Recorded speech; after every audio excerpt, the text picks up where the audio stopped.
Awesome. I think we can get started. First of all, thank you all for joining this session today.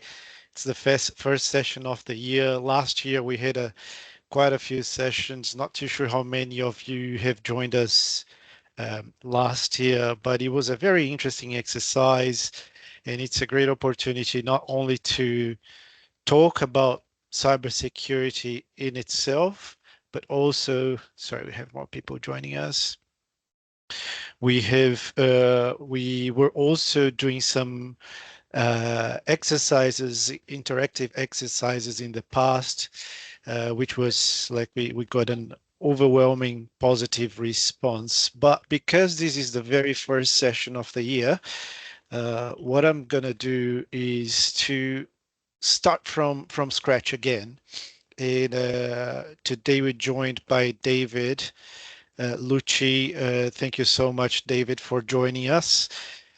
David has been in this industry for how many years, David? 100, 120?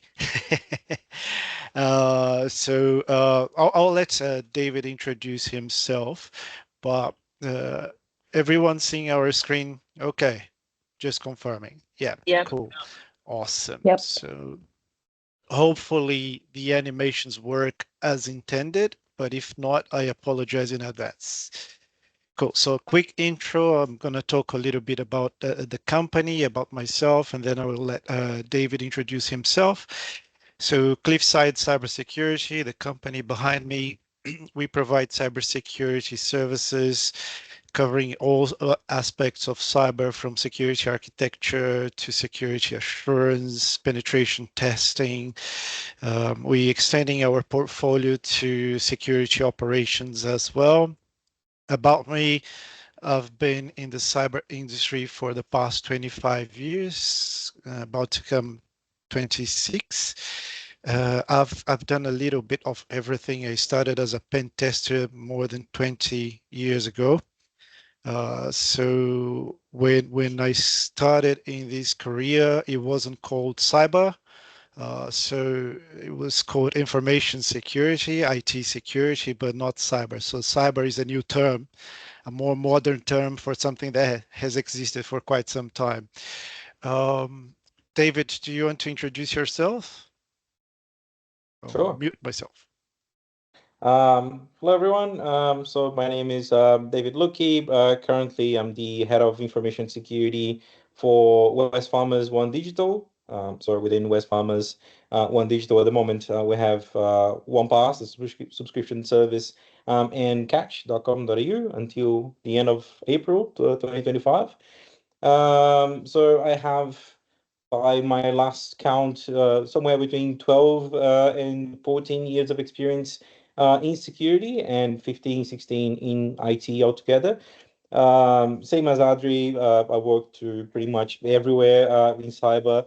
Started my career in a SOC team doing first level incident response, and moved to threat intel, threat hunting, AWS consultancy, AWS security, cloud security as all together, and from there jump to back to enterprise leadership, and currently leading a team of a bunch of different people from all different areas of cyber getting together. And because I've been into all their positions in the past, I can understand their challenges, I can understand their pain points. And yeah, always being really happy to help and give back to the community. This is pretty much how I started in cybersecurity, because a few key people helped me out along my journey. So really happy to be here and be helping the next generation of cyber professionals. Awesome. Great intro, David. So let me jump into the actual topics we're going to be discussing about today. But before we do that, a couple of house rules for us to follow. So since we are a group, let's try to keep our mics muted. If you have a question or a comment, raise your hand. There is a little hand icon on Teams that you can use, and then we'll follow the order of whoever raised their hand first. We recording this session to post it on YouTube. Like there are quite a few people there interested but unable to join, so we're going to be posting it. So if you're not comfortable with your face appearing on YouTube, be more than happy for you guys to turn your camera off. You're all good-looking people, so don't worry about that. We're keeping it English only. We have people from different backgrounds. You might have questions. You might not be too sure how to ask the questions, but our point is don't be shy. We're not here to judge. We are here to learn together. And if English is not your primary language, try your best. I promise we're going to understand what you mean, or try our best to understand what you mean in answer any questions or comments you might have. If you're not comfortable speaking, send your questions to us via chat. We created a Q&A feature within Teams, and we're going to keep an eye on that. And I think the last but not least, I like to say, let's make these fun. So this is something that I organize because first, it's good to meet people and share knowledge, but also I don't want this to become an obligation for us. I want this to be a fun moment where we interact, we ask questions, we learn from each other. I've been in this space for a long time, same for David, but we're always learning, even from people that are joining more recently. So I'm gonna ask questions, and I'm gonna try to understand a bit more about you guys as well. So let's just relax and have fun with these. So the very first thing I want to ask you all about is what what is cybersecurity about? So I kindly ask you guys to pick up your phone and scan this code and write with a few words what cybersecurity is about. I'm curious to see the responses. So and the different opinions as well. So let me exit full screen, jump to, all right. You guys still looking at my screen? Cool, awesome. Yeah. Let me see how I make this work. So present.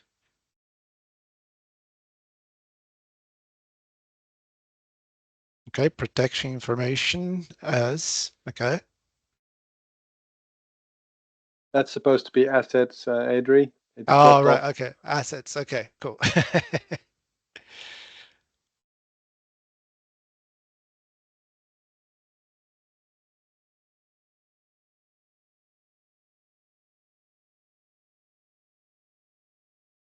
Protecting your data, okay. Prevention, safe, oh, I like it. More and more words. So I'm hearing a lot about protection 3 times. Well, prevention is more or less protecting as well.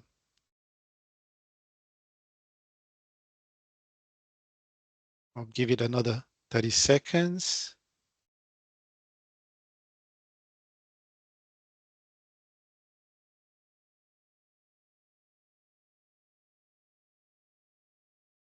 Any thoughts so far, David? No one said not scanning random QR codes. Lesson number 1. uh, cool. Okay, so I think we have enough responses. Pretty much everyone has responded already. And I see one of the responses is it's a response that I share or I agree with. Most, as you guys can see, is about protection, protecting data, CIA, prevention, safety, and so on and so forth. Let me jump back to the presentation. A bit of juggling here. So I think we're done with this. Let me stop sharing and get back to. So surprise, surprise. So transitions design slideshow from current slide. Yeah. think we have more people joining us. Yeah, hopefully we're all here. Yeah, so I personally agree with everything you guys said, but the underlying reason about, or the essence of cybersecurity is risk management, right? So protection of assets, that's risk management, right? So we're trying to mitigate a risk. So that asset probably has something important that we want to protect. So the foundation of cybersecurity is risk management. So when people ask me, what's the most useful skill to enter into the cybersecurity career, I always start with risk management. And you do not need to be a pro in risk management because you are already a pro. We manage risk on a day-to-day basis, right? So when you're crossing the road, you look at both sides before you cross, which means you're managing your risk of an accident or an injury. So couple more things that comes to mind when I think about, or when I'm asked about cybersecurity and the skills required. So being able to assess and manage risks. So as I said, you all have that skill, that gift of risk management. Some people have a higher risk tolerance. Some people have a lower risk tolerance. I see people trying to join, but okay. Yeah. Higher risk tolerance or lower risk tolerance, but we do risk management on a day-to-day basis. The second thing, and that's at least for me, I will let David speak to it as well, but for me, curiosity. So this is an area that you need to be learning on a continuous fashion. So you need to be curious. You hear about something new, you hear about a breach, more people joining us. You hear about a breach, you hear about new technologies, and you need to get out of your comfort zone and try to understand, at least broadly, what is being talked about that particular technology or vulnerability or whatever. Yeah, no worries, Satish. Another thing is self-learning, which comes with curiosity, right? So uh, if you're waiting for people to drip feed you with information or with anything that is relevant to cyber, you might die of hunger. So you need to be proactive. You need to be studying. You need to be running after new certifications. You need to be understanding new standards that are released in the industry, in the market. So something for you guys to keep in mind. Being ethical, I don't need to explain too much about that. So this is probably one of the most trust-driven role within an organization, right? So you're going to be across things that other people are not supposed to see for confidentiality reasons, for privacy reasons. So you need to be an ethical person at all times. And this is one of the things that when you're doing your CISSP certification, they do have some questions to test how ethical you are. Hopefully you don't fail on that because everything else you can learn, but being ethical is a bit harder to teach, I would say. And I say right uh, below that, so skipping a few other things, I would say for technical roles, a good grasp of information technology in general, right? So I'm not saying it's impossible. I'm not saying that you're not going to be able to achieve it if you're not a technical person, but that gives you an advantage. So if you understand how networking works, how cloud works, so you don't need to understand the nitty-gritty details, but if you have a broad idea, it puts you in a much better position to have a discussion with your technical team. And for non-technical roles, exposure to industry standards and applicable regulations. So if you're not looking to jump into the technical side, you're going to need to be across developments around what standard is being pushed by the government, what regulation is being pushed by the government, because that falls into the GRC bucket. So, David, I'm happy for you to jump in and share a little bit about your opinion as well. Yeah, sure. Yeah, definitely agree 100% with all those topics and the order of them. And I have a little bit of a experience that I can share for every single one of them to kind of illustrate how that kind of works, the real life, and how I usually see people. If I need to hire someone, for example, those are the main things that we're going to check on that person. We have those kind of cultural fit interviews, but my interviews when I'm involved are a little bit less structured because I'm not really concerned, as Adri mentioned. We can teach all the technology skills, we can teach about risk, we can teach about all the core concepts of security, but we cannot teach someone how to be curious, how to be proactive, how to be ethical. So those things is the main things that I usually look in people. So, for example, the whole thing on be able to manage risk. As Adri said, we do that every day. And in most of my in my meetings and discussions, when people ask me like, "Oh, how you got to that solution?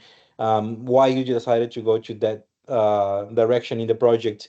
And then people usually get impressed or get surprised by my decisions, and I usually come back to it's only risk management. And I go even simpler than that. I usually try to summarizing is just common sense. I'm not trying to reinvent the wheel. I'm not trying to build something crazy here. Usually, the most efficient and most effective and simpler solution is the most secure one.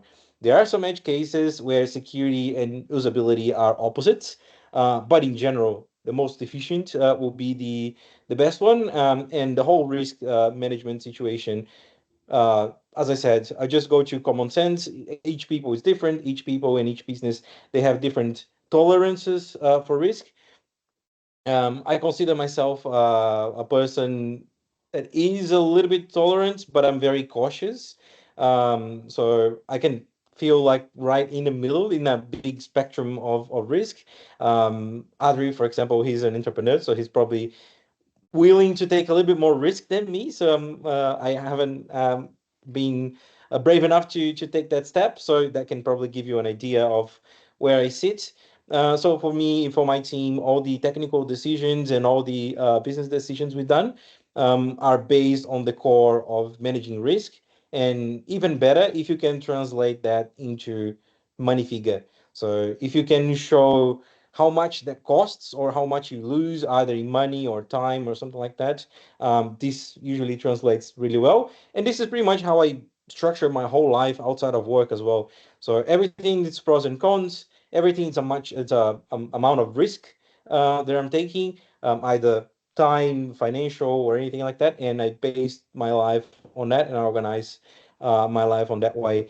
And also, curiosity is how I got into security on the first place. For example, um, everything started 12, 15 years ago when my computer got hacked. It was a very, very old Windows XP, maybe laptop. And I got one of those rat Trojans and started doing silly things with my laptop. And that sparked my curiosity. And I said, like, wait a minute, what's actually happening here? So I understand how those malware, old school malware, kind of worked. And from there, I started discovering that there's an area that was quite new called information security, that they do some of those silly things. And then I discovered that I could do that for work. And fast forward a few years, managing a team, doing a lot of very exciting things. And throughout my journey, I had to learn a lot. Sometimes you have the privilege to learn from mentors, but it's very rare.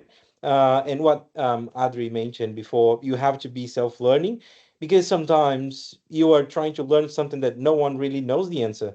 Maybe it's a 0 day, maybe it's an attack that no one ever seen before. So you have to have that ability, that in kind of investigative mindset to kind of figure out yourself. So it's not about knowing everything. I use this quite a lot to my teams and all the mentorship and public speaking. I don't need to know more than anyone. I just need to be one Google search ahead of everyone else. So that's the main job of cybersecurity. I might not know the answer, but I know exactly what I need to look for in order to find that answer. And a really interesting personal story on being ethical. Back in Brazil, long time ago, when I started my career, I worked for one of the biggest banks in there, and they controlled something around 32% of all the credit card transactions of the entire Latin America. And by being a SOC team, I had access somehow to portions of the CDE environment, so where the actual live credit cards are passing through. And a lot of people came to me in conferences, in meetups, in events, saying like, "How much you want in a year? I can give you like 100 times that amount. Just give me your password." So the whole being ethical, it's not just about yourself and your job, but all the people that you interact to, everything you say, everything like the way you present yourself. And security, because it came from the military, just an extra fun fact for you. Just because security came from the military, everything is still very based in like chain of command and reputation above all. So people know each other, and everything kind of counts. So this applies for vendors as well. It applies for cyber criminals. Everyone kind of know each other to an extent, and some people might be tempted. So having your Yeah, moral compass, it's probably um, your biggest skill and capability you can have in this kind of field. yeah, That's pretty much it. absolutely. Thank you, David. And I think you touched upon something very important, which is um, the cybersecurity space in Australia is a very niche market. So you get to know pretty much everyone, right? With time, you're going to know quite a lot of people in this space. So yesterday I went to an event. I ended up meeting a person from company X, and we started having a chat, and he's like, "Oh, you're from Brazil, so do you know this person?" I'm like, "Yes, I had a beer with him yesterday." So uh, I don't know if this person wanted to tell me something bad about him, but because I told him I know the person, perhaps he thought twice. But what I'm trying to say is it's a small industry. Do not burn bridges because people know each other, especially, let's say, business owners, CEOs, CISOs, they talk to each other. So if you burn your bridge in place A and you're looking to move to place B, there might be a chance that people might talk and you might not get that position. So it's needless to say, right? But still, I want to mention that because you guys need to know about it. So I don't want anyone to learn it the hard way. So any questions, comments so far? Also, just a quick thing to add. This doesn't mean that we need to do all these very intricate politics and things like that. Hmm. Doesn't require much. Just be a good human being, and good things happen with good people. So, just be a good human being. Respect everyone, and you receive the same level of respect back. That's it. Absolutely. So next interactive part of this mentoring session. So how to gain an edge when looking for a cyber role. And what I want you guys to do is to put yourselves in the hiring manager's place, right? So just scan the code. Let me jump to the next part of the slide. Uh, so the question is, present as a hiring manager, what would you look for in a candidate for a cybersecurity role? So Danielle is having some issues. I think you can print screen And it depends on what phone you're using, but sometimes you can print screen and then it shows you on the photos that you can click on the actual QR code. But try to think as a hiring manager, right? So you guys, some of you might be looking for an opportunity in that space right now, but now try to think as a hiring manager. So what sort of skills, uh, knowledge would you be looking for in a candidate?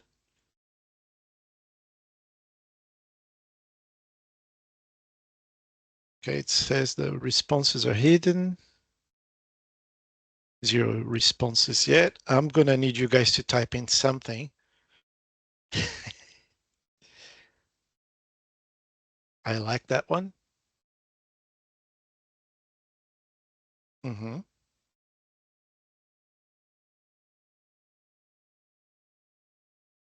We'll give it another minute or two.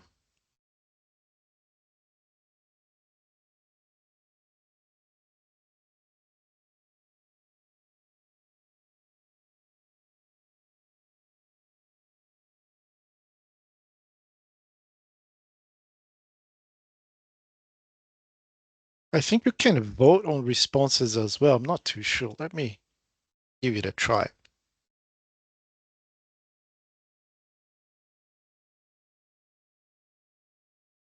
It says it's not open for votes yet. Oh, okay. Please enter. Okay, so have you guys all typed in your answers? I'll give it another minute. Some more popping up, and then we're gonna start voting on those, and we'll see what you guys think.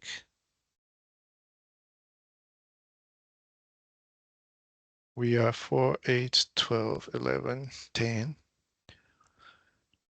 Okay, so another 10 seconds. If nothing else, then we jump to the voting part of this.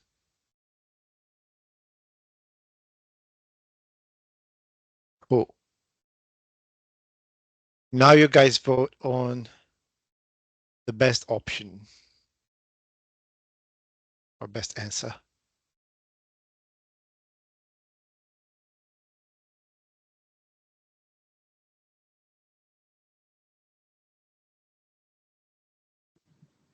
Looks like we get 3 votes. 3 votes. Yeah. Okay, just vote 3 times then. First, second, and third.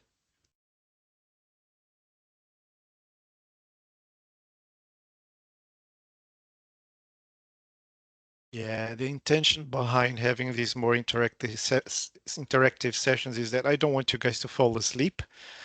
Cyber can be a boring topic sometimes, but I think you're going to make it a bit more fun. 9 people voted.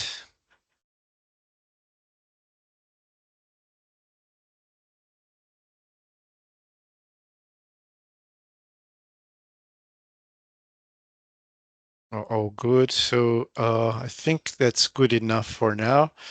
Let's see the results. Cool. So work ethic and capability to adapt and learn came first, together with a technical understanding, keen to learn, and adaptability. Then knowledge and risk management, I suppose, ready to be continuously learning, understanding how to secure business IT infra. And we have integrity, ability to learn new, I can't see it, things quickly, eagerness to learn, and currency in knowledge for the industry. I like all these answers, to be honest, but I think a theme that has been touched upon quite a few times here, and I totally agree, is capability to learn, right? Eagerness to learn.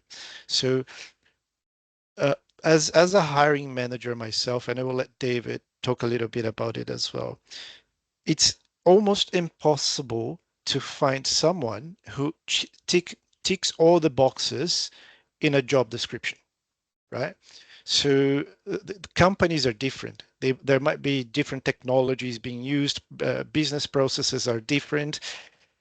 So if we go by tick box exercise and like, oh, this guy ticks 10 out of 10, this one ticks 9 out of 10, um, we're gonna be looking for the candidate for months and months. And I've been in that situation before because I didn't know any better.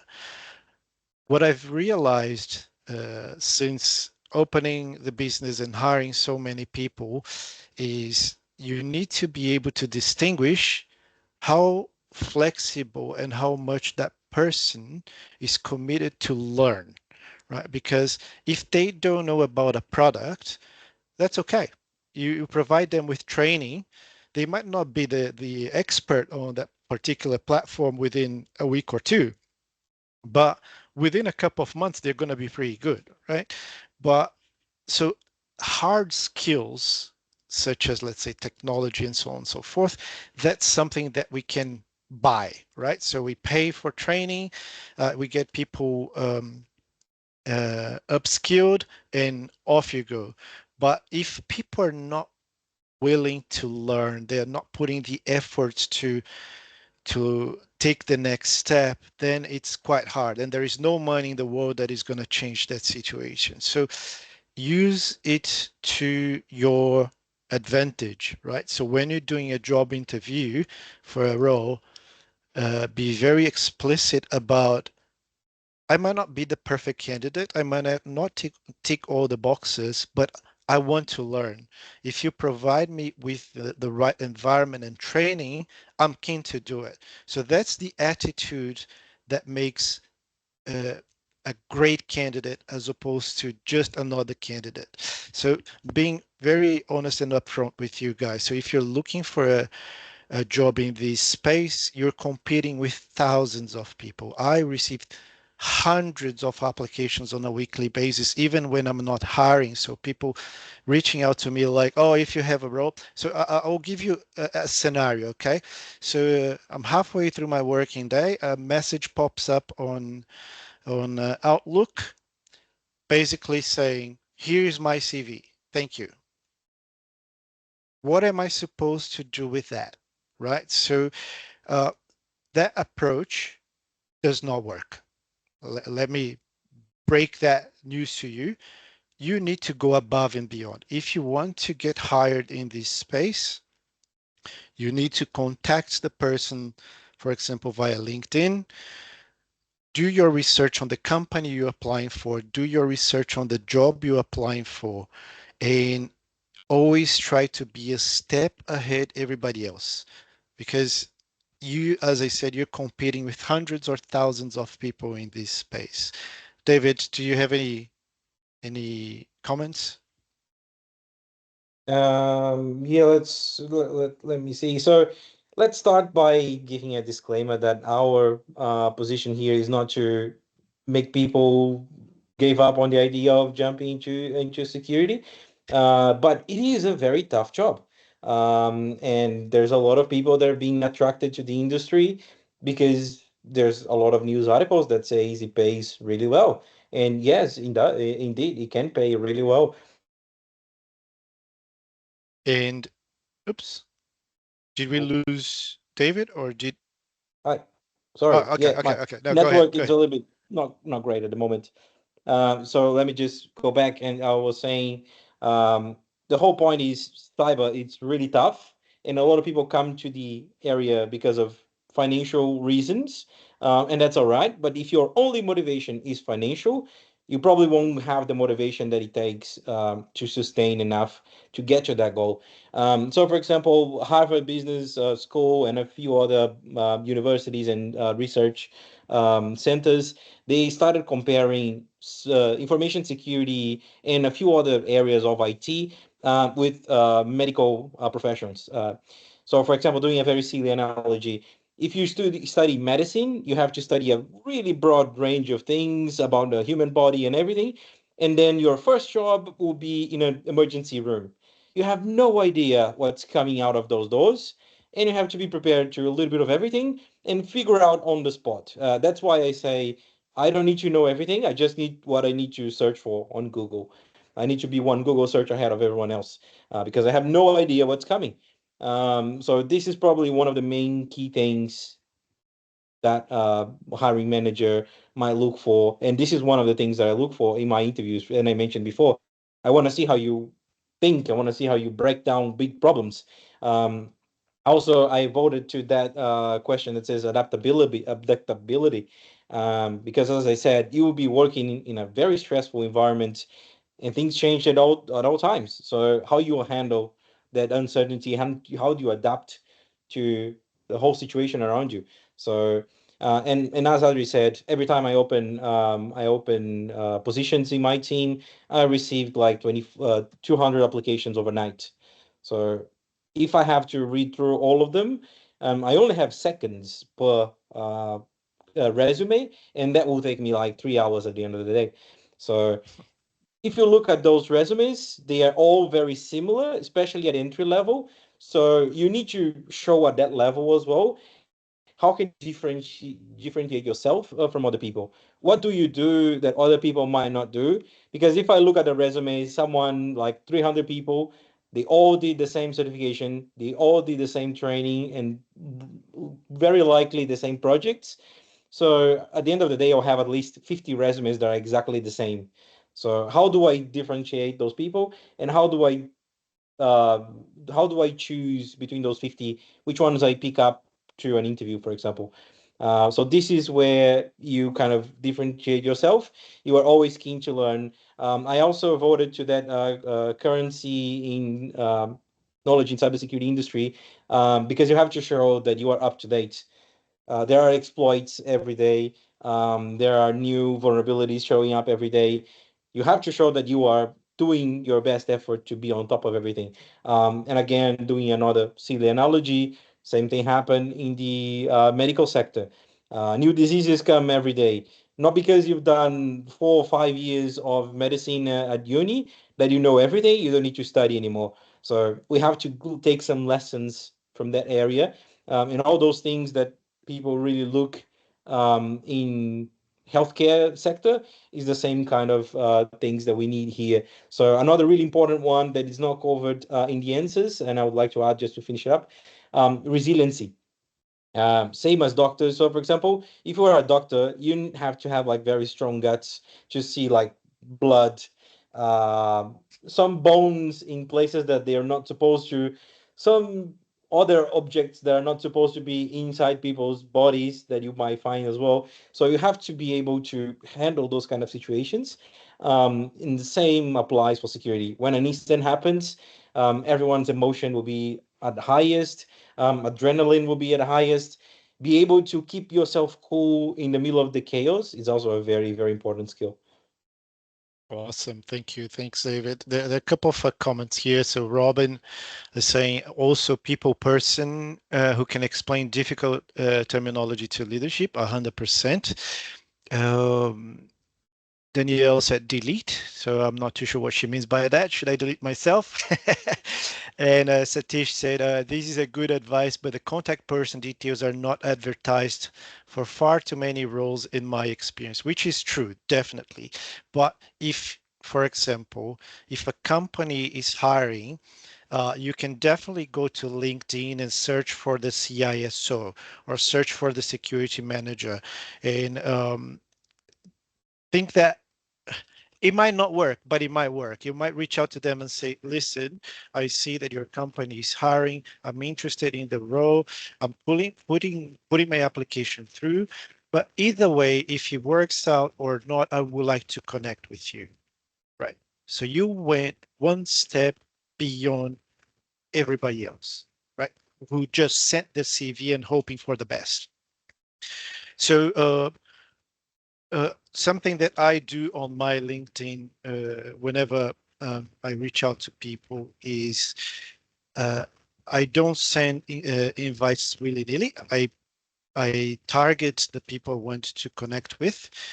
Once they accept my connection, I have a Calendly link, and I tell the person it would be very good for the both of us to have a quick catch up, 5 minutes, just to see each other's faces, make this connection a bit more real.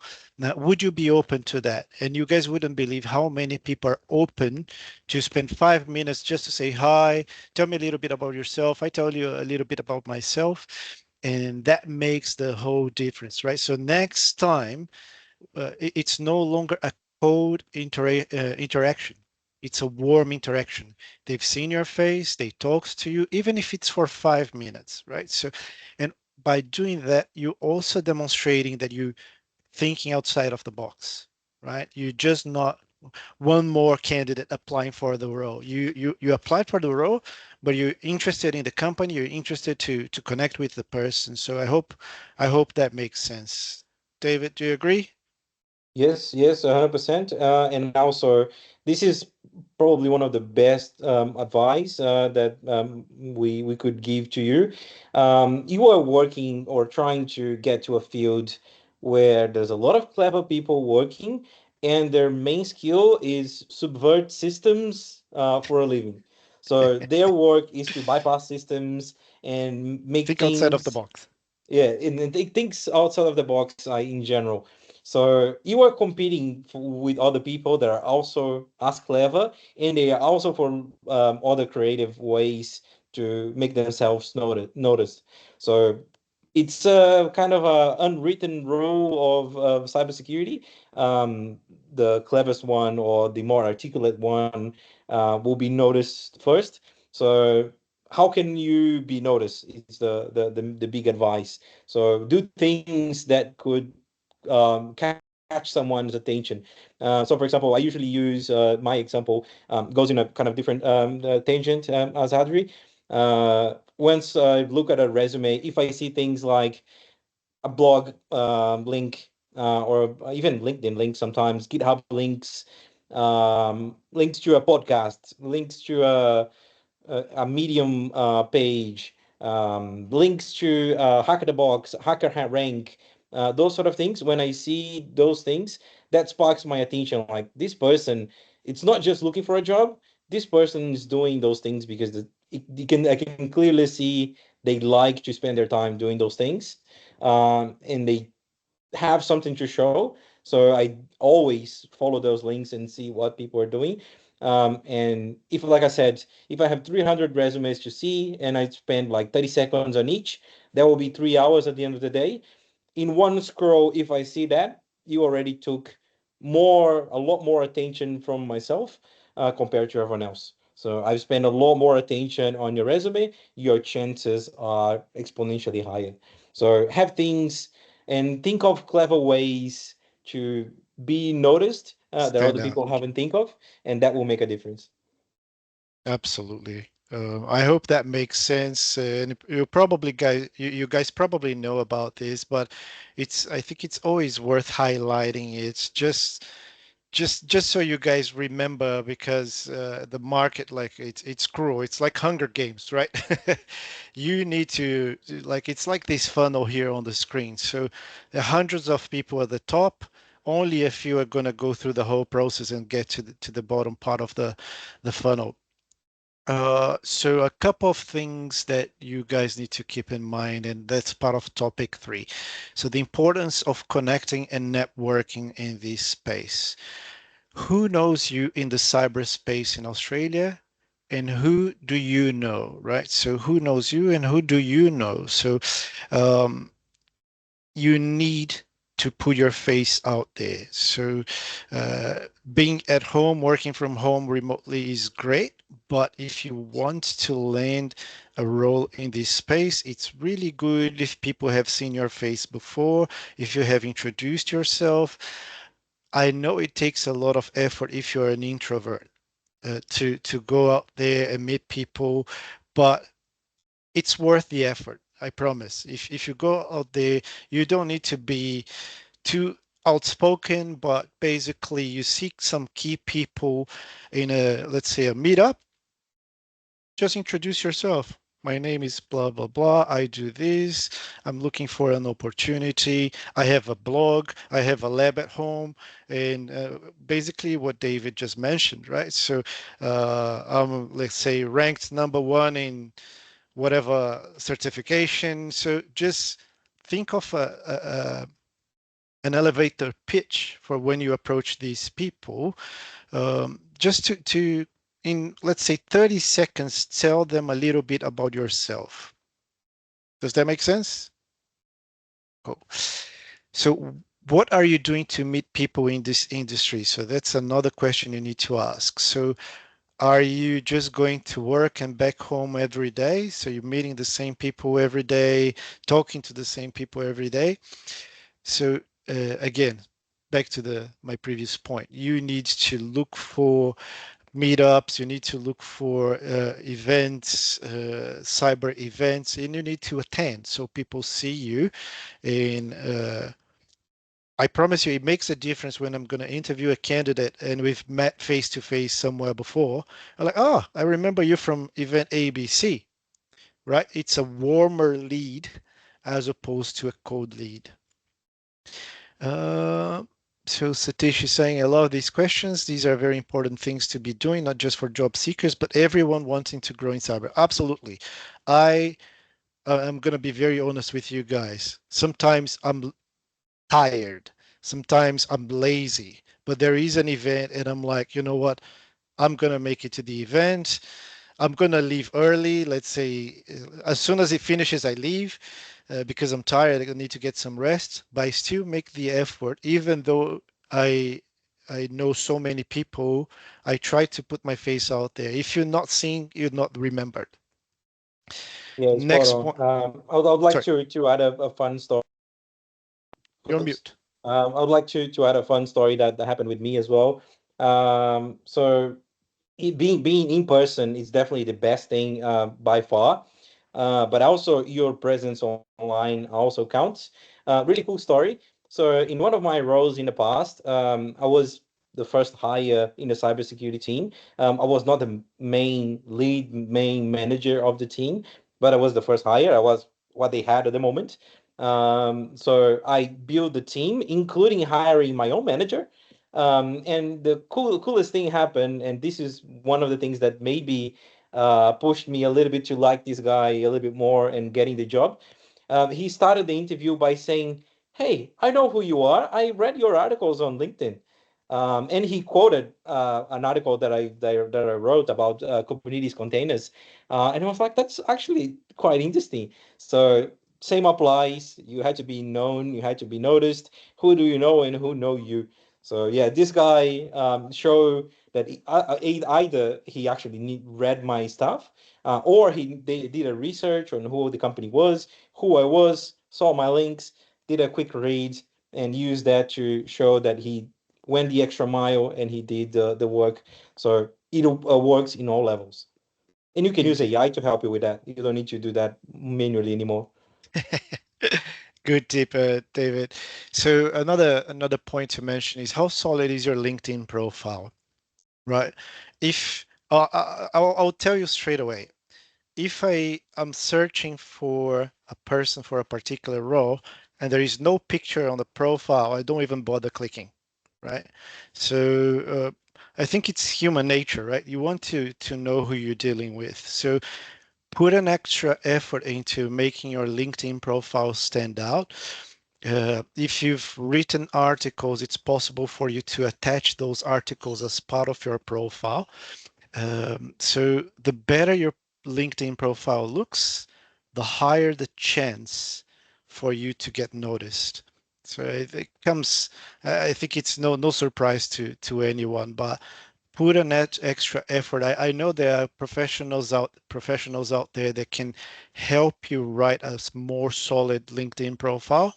Sometimes it's worth the investment. So if you spend, I have no idea, but let's say if you spend $300 for someone to create you a stellar LinkedIn profile, it might pay off within weeks, right? So you find a new job because people saw your nice background and your articles and posts and everything else. So keep active on LinkedIn. And I think the underlying point is always ask yourself, what am I doing above and beyond others? So if you have that drive within you, I need to be doing more than anyone else, then you're going to get noticed. It's not an easy thing, but if you're not going above and beyond, someone else is, right? So you're no longer competing at the same level, right? So if someone is going the next step, you need to step up yourself and probably take the next step up as well. So visibility, you need to visibility, credibility, you showing that you're keen to learn, keen to uh, put the time and efforts to take to yourself to the next level. And that also applies to the work itself. So you go to a certain extent, cyber criminals will go to the next step. They'll go True. the next step further. So you have to prepare and go one level higher, and they will try to go one level higher. So because of that, also Harvard Business School also compares cybersecurity because of this special dynamic with professional athletes, because we have to be at our highest performance as much as possible. It's not about being at 100% at all times, but in those specific times that we have to perform, it's exactly like running a marathon or like a sprint race or something like that. You have to be at the highest performance level, because if you don't do it, cyber criminals will, and someone will lose a lot of money. Absolutely. So a quick comment from Satish. I have a funny example of a friend who has worked in the cyberspace for 15 years, but he prefers to fly under the radar, so much so that he's afraid to put his employer details on LinkedIn because he thinks that will make him a target.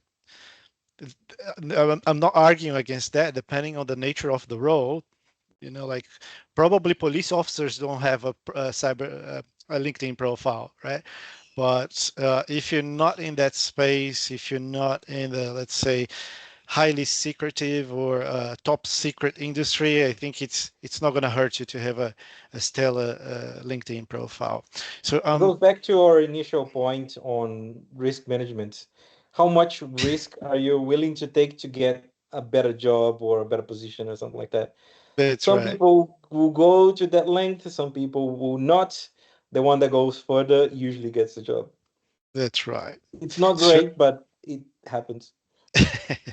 so I'm just sharing with you guys 3 cybersecurity events that you should attend. I attend these events myself, so if I don't see you there, too bad. So just make sure if you're not an ASA member, I think it costs $70 a year, right? It's an investment. Just pay that bloody fee. You're gonna get notified on what events are happening, webinars, face to face. I've been to an ASA event on Tuesday, and I tell you, I see the same faces every time I'm there, but it's good. So they're starting to become friends, right? From acquaintances to friends. So people that you see regularly, you have a catch up, they know a little bit more about you, and that's how you build relationships in this industry. So day of the month, that's something that is as the name says, once a month, every Wednesday, first Wednesday of the month, a bunch of cybersecurity people, let's say uh, business owners like myself, CISOs, so like people that is good to have a connection with. They always attend day of the month. It's usually sponsored with a few snacks, a few drinks as well. And meetup. So the meetup website, if you search for cybersecurity, regardless of where you are in Australia, you're gonna find an event, right? So make the efforts to attend those events and meet people, uh, go above and beyond. So I'm conscious of time. We have 4 minutes. I think it's time for questions and answers if you guys have any. If you prefer to talk on the mic, it's all good. If not, you can send questions via Q&A. I have a question. Sure. So sorry, who's speaking? This is Satish. Oh, Satish. Yeah, sure. I think somebody raised hand before me. So, Oh, you get going. Carry on. so look, I'm new to cybersecurity. I've had I've had long experience in the IT industry, like in Mhm. cloud, in development and all that. But cybersecurity really intrigues me, and I have a small startup. How important is for somebody like me to be certified, as in CISSP or something similar? What do you intend to do, Satish? The technical aspects of cybersecurity, like pen testing, security assessments. Right. So I'll quickly give you my opinion. Hopefully, David can jump in as well. So CISSP is a very broad remit certification. It touches upon every aspect of cyber. It's not a technical certification in itself, but it's basically setting the bar, right? So you know the foundation of cybersecurity across the board. You can have discussions about background checks as much as encryption, right? So it just levels the ground for discussion. So if you're looking for a more technical certification, I would recommend you to look at, let's say, pen test focused technical certifications that will train you on being a better pen tester. David? Yeah, 100% for PenTest. You definitely benefits from having certifications. Agree 100% with what Adri said. I would recommend CSSP is very focused on management, other than the base foundation is management. So if you want to be like a CISO or something, or security manager, head of security, something like that, it makes sense. Yeah. If your focus is pen test, probably try PenTest Plus from CompTIA. It's very entry level, very basic. Above that, probably the best recommendation will be Offensive Security Certified Professional, OSCP. OSCP. It's extremely hard to get, but it will give you a lot of value. And above that, if you have a company, you can get Crest certified. I don't really know exactly what that means, but I know the best pen testers, they are Crest certified. So is Awesome. it CREST? Crest? CREST, yeah. Yeah. Okay. Cool. Awesome. Sorry. Thanks for that, guys. No worries. Danielle, any questions? Yes. Hi guys. So, what I wanted to ask is, in terms of going to the meetups, and the events, for someone like new in the field like me, sometimes I feel a bit awkward to go and speak with people that have so much knowledge, and they're just gonna be like, oh, they're one more person that doesn't know anything, or I was just like, if you can give us some insights of how to have a conversation with someone so experienced, or I don't know, any tip in regards of that, that would be great.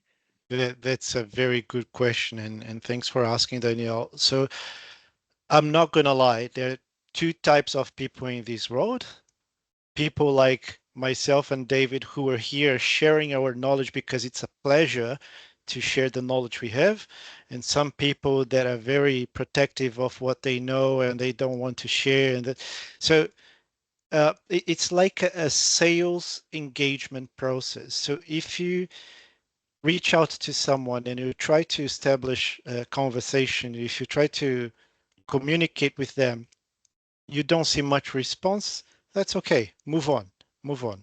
You're going to come across someone who likes to talk, who likes to share, and that's the person that probably is going to give you the airtime you need to share what they know, give you guidance, and it's just different nature of people, right? So it happens, I think, to all of us. Sometimes I go to these meetups and I went to a meetup yesterday. One of the guys that I was talking to was very talkative and extrovert. So we spent the good like 1.5 hours talking about cyber and life and everything else.